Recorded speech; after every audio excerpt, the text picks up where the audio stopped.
on a découvert autour de nous, dans cet environnement, beaucoup d'enfants handicapés qui restaient chez eux et qui étaient très mal pris en charge par leurs propres parents. Ils étaient souvent ou cachés des voisins ou attachés quand les parents sortaient toute la journée.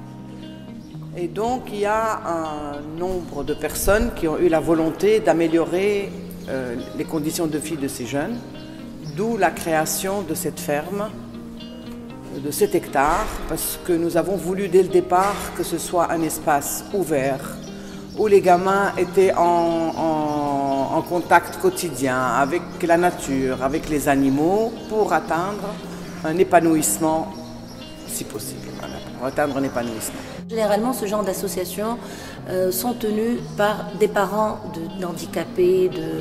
Là, le truc intéressant dans cette association, c'est qu'aucune de nous n'est touchée ni de près ni de loin par l'handicap. Donc on se dit que viennent faire ces bonnes dames ici. Généralement, comme je vous l'ai dit, c'est les parents. Et chacune a son histoire. Comme le disait Madame Guesmi tout à l'heure, nous étions toutes dans le social, chacune de son côté. Et ce projet, honnêtement, il est tellement beau, il est tellement prometteur. Il y a une telle énergie qui se dégage de ce projet qu'on ne peut pas rester insensible. Nous, on voulait un endroit qui soit au milieu de quartiers populaires.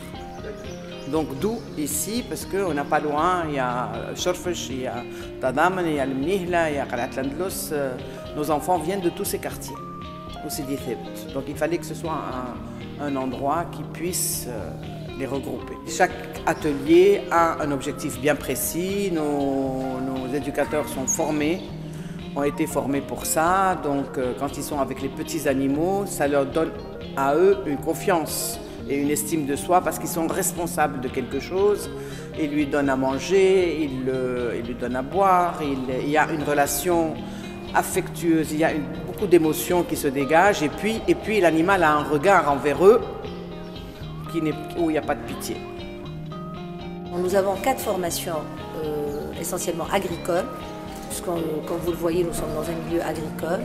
Alors nous avons une formation en fabrication de fromage, de valorisation des produits du terroir, c'est-à-dire que nous apprenons à nos jeunes de faire toutes les eaux distillées, de la confiture, les épices, la viande séchée, le merguez. Nous avons aussi l'horticulture et le petit élevage en lapins et poulets. نفوا تراب ونحيوا الحجر وزيد نسقيو كلهم تراب قبل ما نزعوا فيهم باش يولي تراب مبلول وبعد ما كمان هذاك الكل نبداو نزعوا هكاكا. احنا اليوم باش نزعوا ثوم وحصيلو باش احنا سنة زعنا لفت وفجل الفجل ولفت وهذوكم اللي تشوفوا هذوكم طماطم وهذوكم سفناريا. Que le but de cette ferme, c'est développer l'insertion sociale et l'autonomie de ces jeunes. Et l'autonomie ne peut pas passer sans l'autonomie financière. Et qui dit autonomie financière dit emploi, qui dit emploi dit qualification. En tant que salarié, la ferme a déjà engagé 3 de ces jeunes. Je dirais même 4. Parce que Mohamed Emin, qui est le photographe officiel de la ferme, qui était un bénéficiaire de la ferme au départ, il a suivi une formation, bon, pas au sein de la ferme, il a suivi une formation et à la suite de ça, il a été engagé en tant que salarié à la ferme. Donc on peut dire que c'est notre première success story. Nous sommes en train de mettre en place ce qu'on appelle un bureau de liaison où interviendraient les différents acteurs économiques publics et privés, les micro-organismes de crédit, le bureau de l'emploi de l'Ariana, d'autres associations. On veut d'assurer une insertion professionnelle de ces jeunes, soit en tant que salariés, soit en tant qu'entrepreneurs. On est une association non lucrative, donc, et on a voulu que certaines activités soient rentables pour assurer l'équilibre de l'activité elle-même. Et donc on s'est retrouvé à faire de l'entrepreneuriat social avant que ce ne soit la mode. On n'avait ni budget, ni compte en banque, ni rien du tout. Et il y a eu une personne qui a cru en nous et qui nous a dit « Je paye vos factures pendant 1 année sans limite. » Oui, c'est notre président d'honneur et donc nous lui devons l'existence quelque part de la ferme parce qu'il a cru en nous, il est toujours avec nous de toute façon, il est toujours là.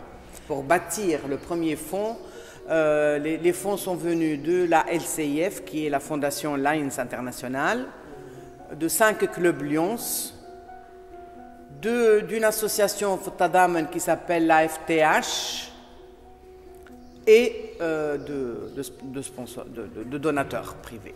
Notre rêve est de pouvoir assurer la pérennité de cette ferme au service de nos jeunes.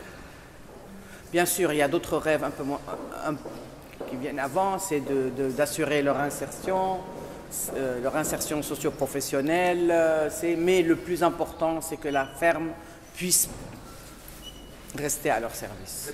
D'ailleurs, la question des gamins en sortant, c'est quand est-ce qu'on revient demain?